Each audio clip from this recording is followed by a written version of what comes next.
I'm Andy Stevenson and welcome to another episode of A Winning Mindset, Lessons from the Paralympics, brought to you by the International Paralympic Committee and their long-standing partner Allianz. Together, our aim is that these podcasts can help you in your own personal and professional life. You'll be introduced to people who can inspire and change the way you think, with their stories of facing life's challenges, often helped by having the right team behind them. If you haven't already, then please do subscribe so you can access all of our previous episodes with Paralympic stars, a president, and even a Hollywood actor in there as well. My guest this week is an athlete who's broken so many records in the Paralympic world that he's fought hard to be allowed to compete in the Olympics as well. Markus Rehm, known as the Blade Jumper, is a trailblazer for the science behind running fast and jumping far on the track, but also in his day job at a prosthetics manufacturer in Germany, where he helps everyday people with their own limb impairments. Now, when I was preparing this interview, I was thinking about all the barriers you've broken, all the boundaries you've pushed. So we're going to focus on that sense of continually improving and doing things that nobody has done before. But first of all, just for the context, I'd just like you to tell the story of how you lost your lower right leg. Yeah, well, my Paralympic story started 2003. I was always a sporty child, and I was with my family on holidays. We were here in Germany. We had like a caravan, we had a little motorboat, and we always loved doing water sports. Yeah, one evening I asked my dad to have another wakeboard session on the river. So yeah, he agreed. I invited some friends and family, and we went to the water. And yeah, doing wakeboarding, you basically try to jump on the waves of the motorboat, then do some tricks. I was 14 years old.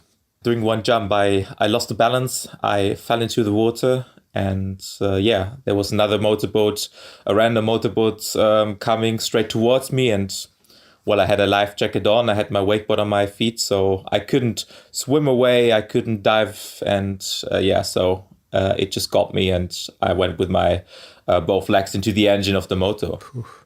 I mean, clearly a very traumatic experience, something happening very suddenly and very violently like that, really. How did you and your family cope with that trauma, both at the time, in the short term, and then kind of the months and years later?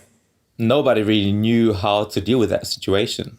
I mean, I came to the hospital, they did a surgery on me, and they tried to keep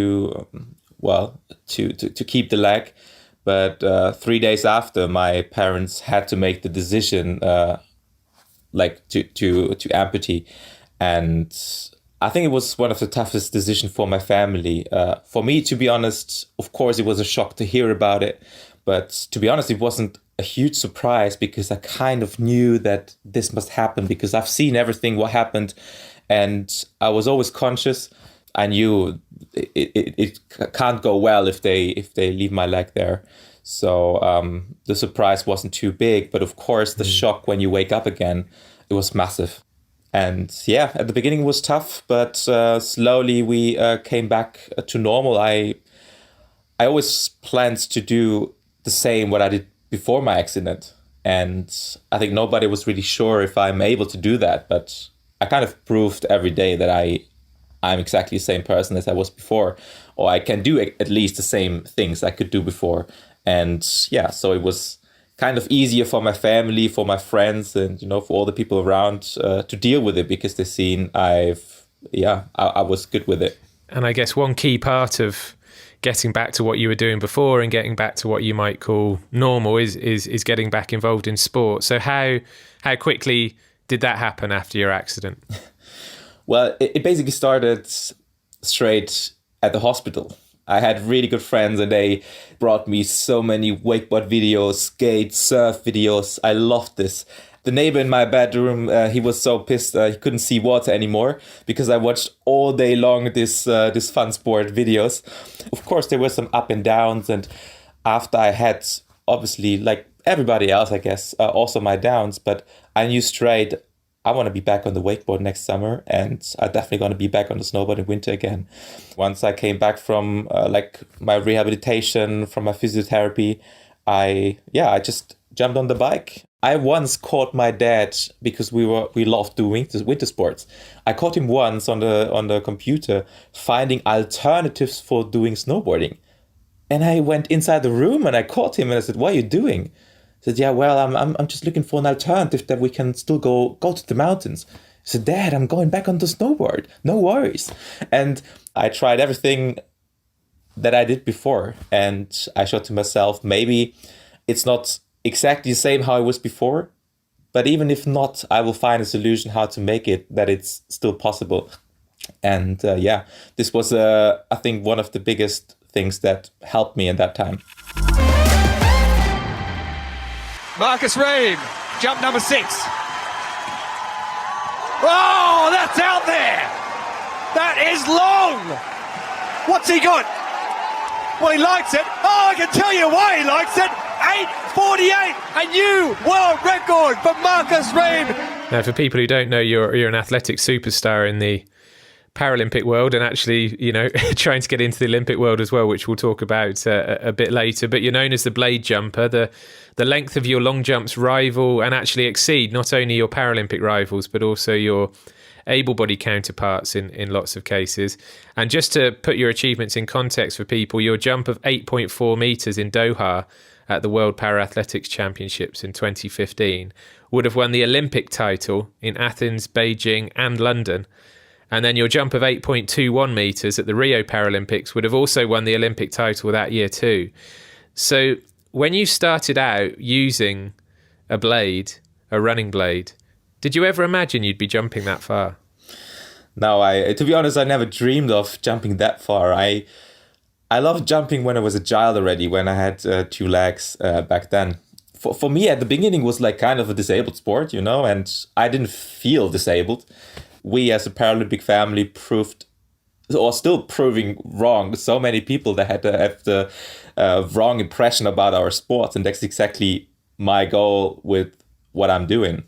And I just started slowly. I started jumping, I think 550 the first time, then 6 meters, 650. And I was the first athlete in my category jumping over 7.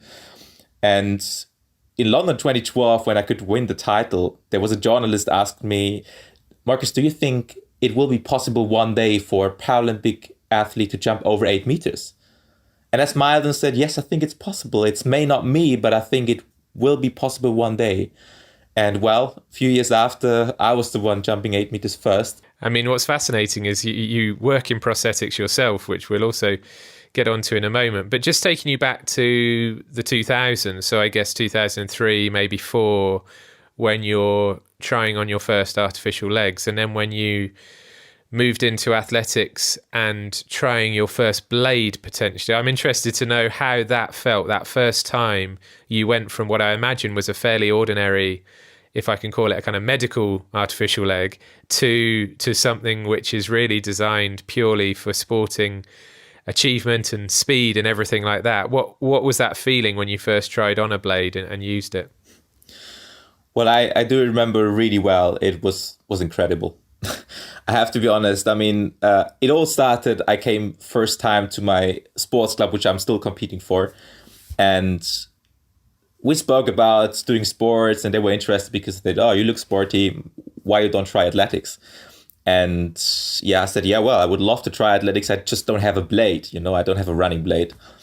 And the same evening, I got my first running blade. And I carried like I would carry my gold medal today, like very careful. And I knew I told, it was Jörg Frischmann from my sports club.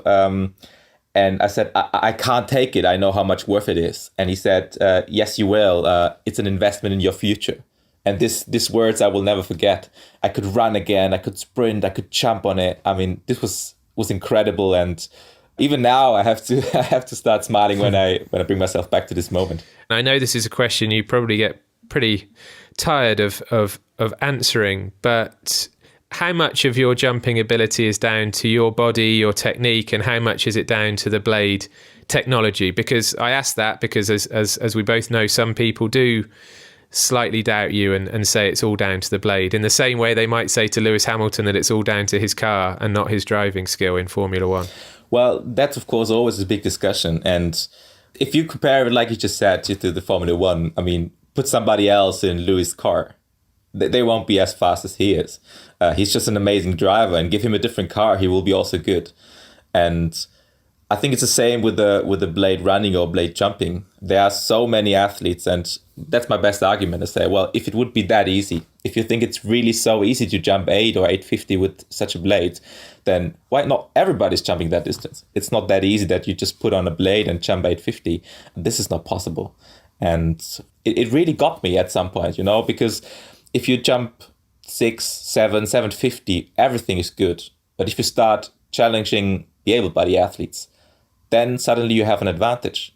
I just try to improve. I just do my job as good as possible.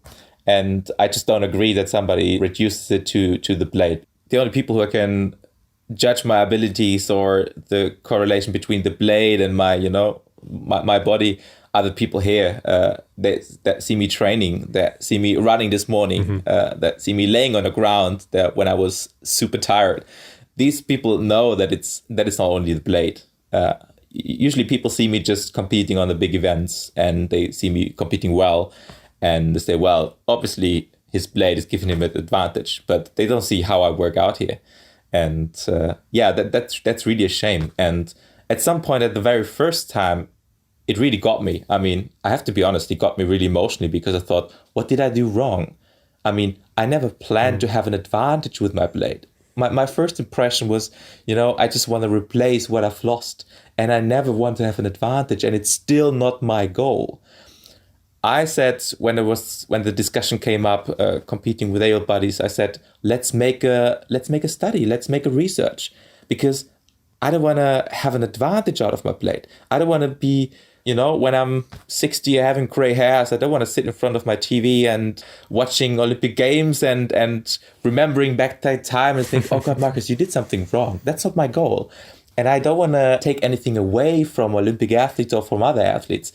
I just would love to compete together. And that's my main goal. I don't want to have an advantage. And that's why I'm open to every study. And we tried to find out if there's an advantage.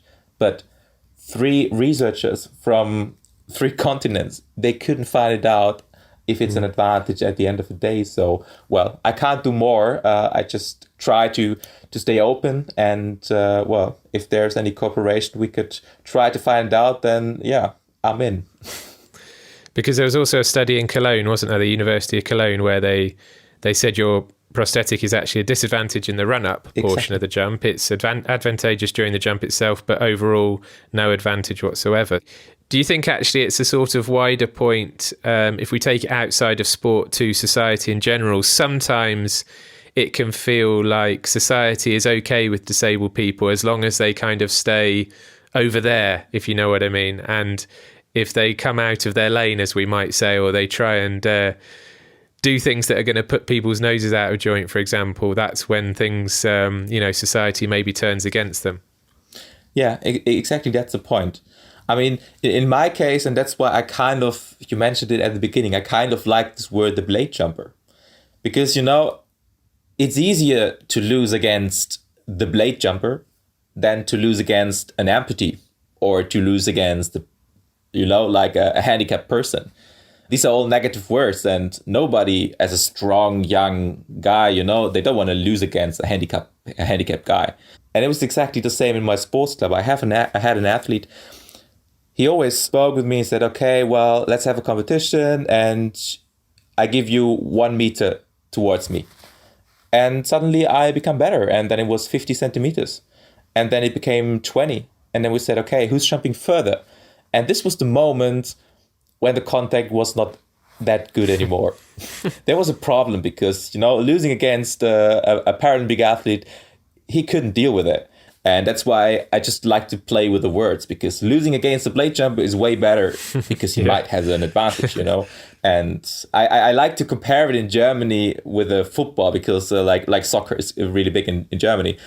And, many people made for many years jokes about the female football. which is not true. I mean, they are professional athletes and they're really, really good. But if you would go back to your buddies and you said, I've lost against a few women, then they would tell you, well, it can't be like that. You can't lose against a woman. But if you would tell, I just lost against a team that was professional, and that is fine. Suddenly it's fine.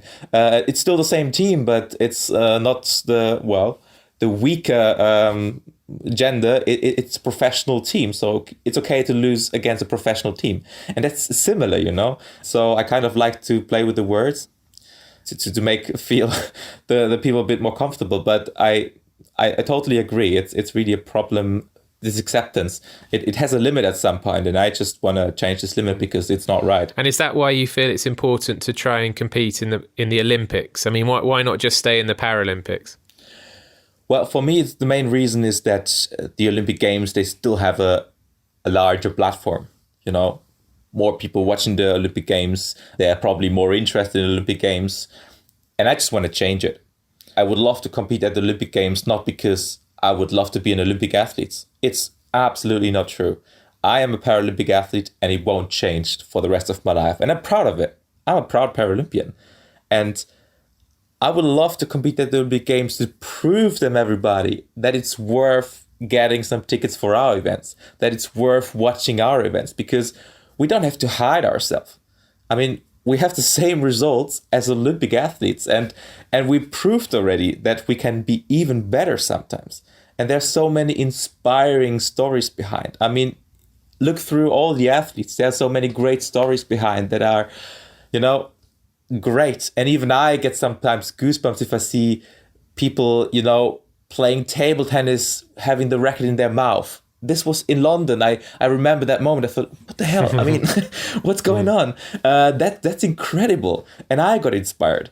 And I just want to prove that. And I always said, I would love to compete at the Olympics, but I don't need to be in the ranking because I don't want to win a medal there. I win my medal at the Paralympic Games, and that's my competition. I would just love to compete to make some advertisement for the Paralympic sports.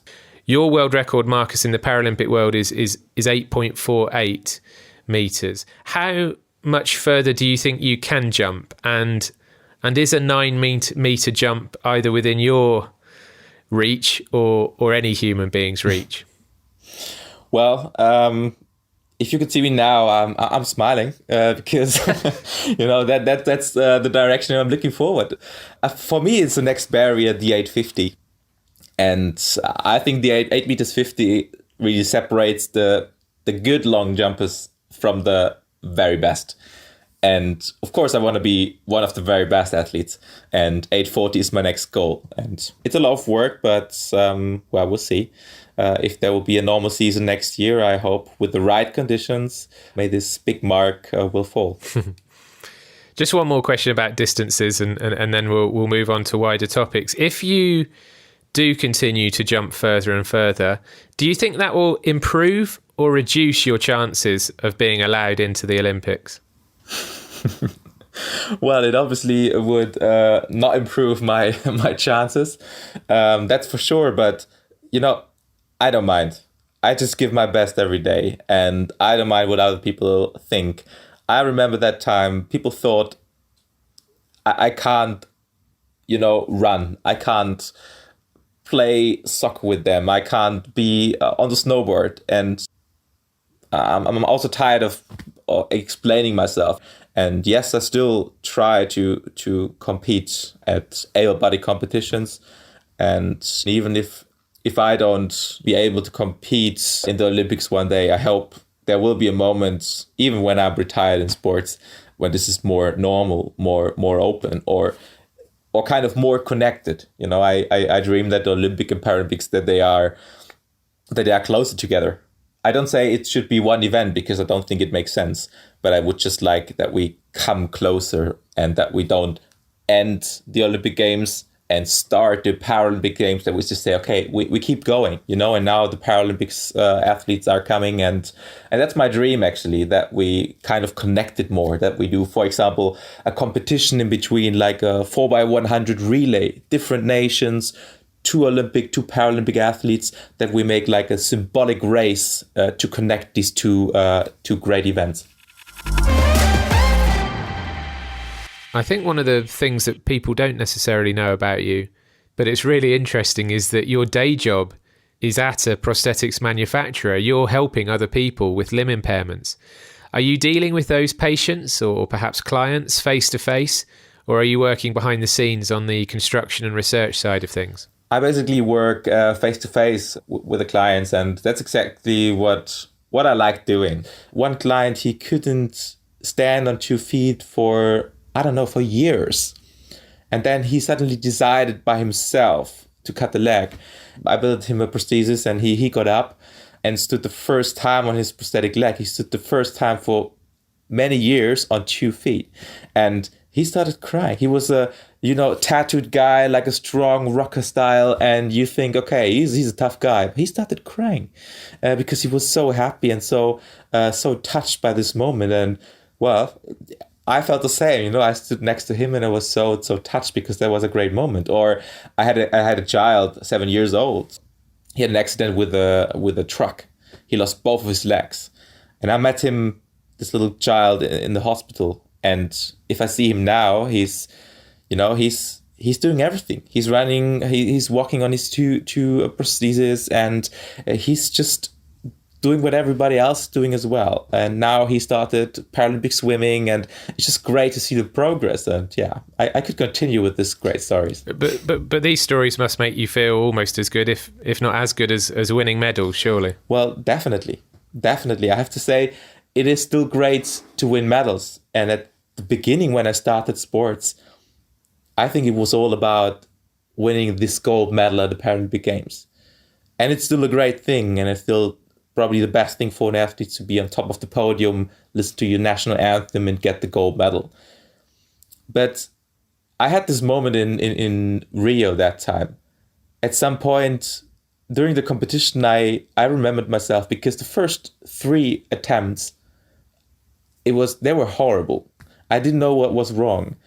And I remembered that moment quite well. I just remembered back, okay, well, it's not going well.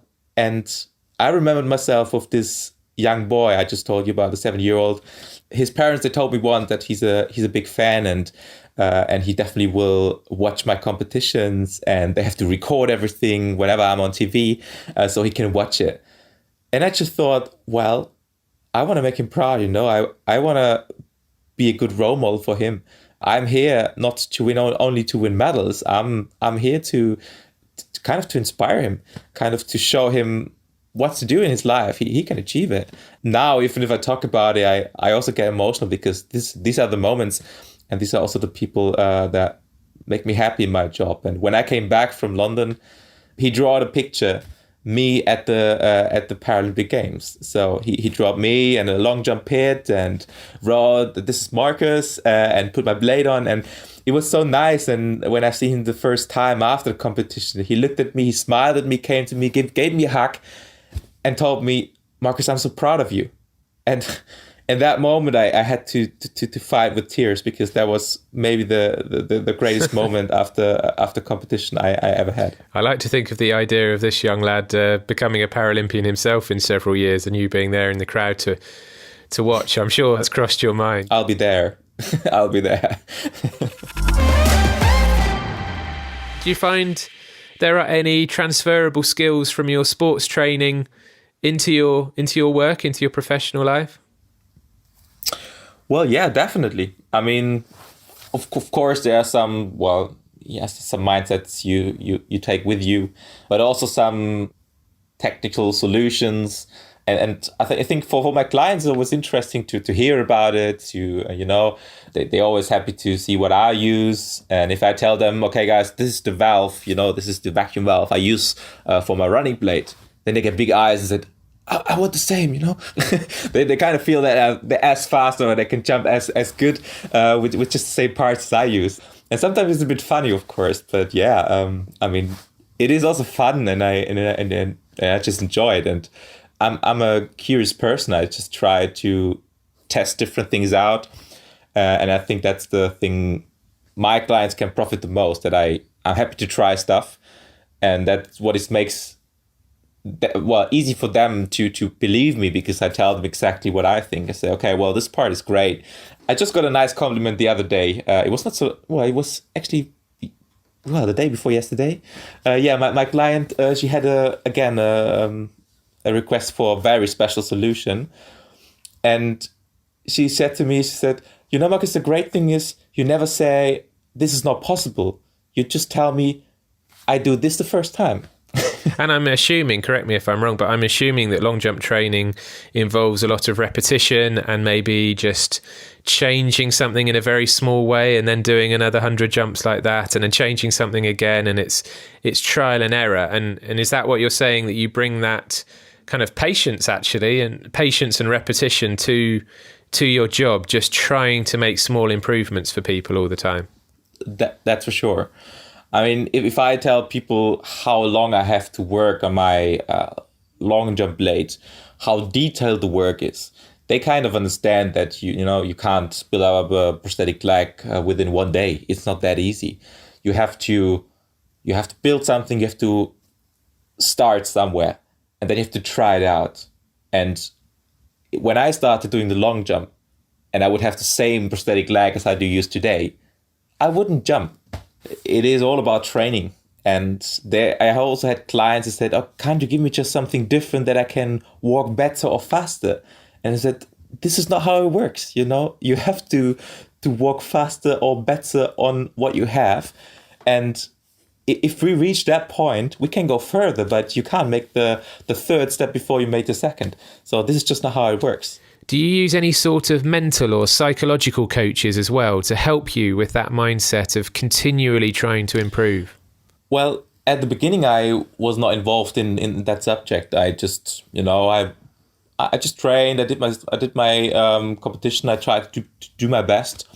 But yeah, over the years, I got more into this, how you prepare mentally, and this become, I would think a big part in my sports, and not only in my sports, in my daily routine as well. And resilience is a big subject. I was really reading a lot about the subject, and I'm also talk about a lot of this subject because I think it's quite interesting. And resilience is like a word that is used in different ways, and basically resilience it's not coming from psychology. It's coming from material science. I always explain it's kind of a sponge. You can squeeze the sponge, but it always comes back to its old form. And that's basically what resilience is. You have bad days, you have maybe a discussion with somebody, but you always have to come back to your old strength. And for me, I just found out some strategies for myself. Such as the strategies you found? Yeah, well, for example, controlling your impulses. Everybody's impulsive sometimes. And for me, it's how to control your impulses, or how to deal with your emotions. Because for many people, emotions are great things. For some people, emotions are negative things because they influence their behavior. But what if you could use your emotions in the right way?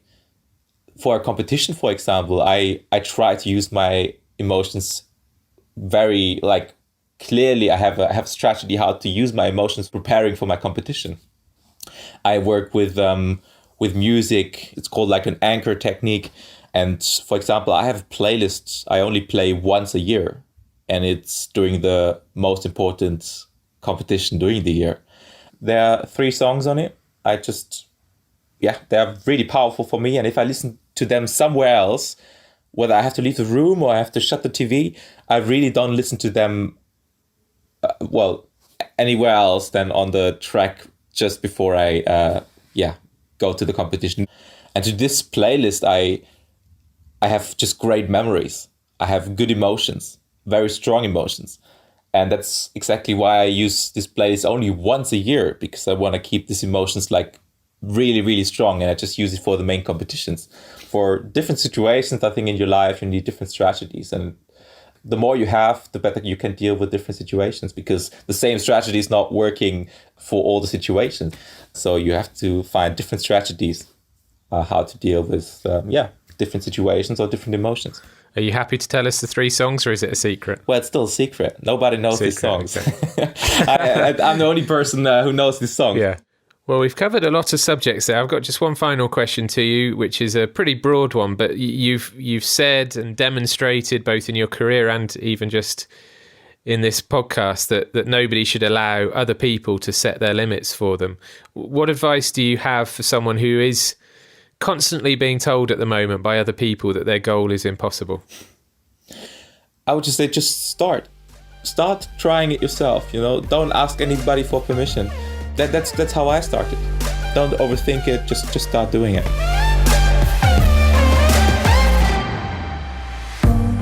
A fantastic man, Markus Rehm, the blade jumper who continues to push the boundaries of human and prosthetic potential. If you enjoyed our chat, then please do subscribe to this Winning Mindset podcast and learn from other Paralympic greats such as Johnny Peacock and Tatiana McFadden. Next week, I speak to 13-year-old swimmer Husna Kukundakwe from Uganda, who despite her tender age has overcome huge challenges to become a figurehead for improving attitudes towards disability and inclusion in Africa. Don't miss that one.